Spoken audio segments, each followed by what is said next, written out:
Guys ये पुरानी टंकी है, बिल्कुल ख़त्म, ये बेकार हो गई है, सीलन आ रही पूरे छज्जे पे नीचे। हम इनको हटा के हम नई टंकी लगाएंगे। देखो अभी थोड़ी देर में टंकी दिखाते हैं। टंकी लेके आए हैं अभी, बिल्कुल ये देखो दिख रही है आपको नई टंकी। इनकी जगह इन्हें हटा के अब उसे लगाई जाएगी।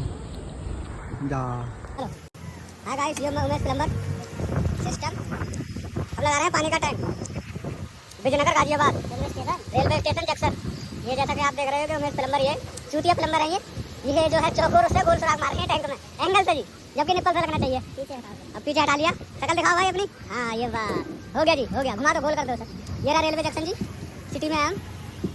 ये सर हमारा तिरंगा, तिरंगे को देख के एक बार सल्यूट कर देना जी। हाँ जी, और ये रहा तिरंगे का फकीर।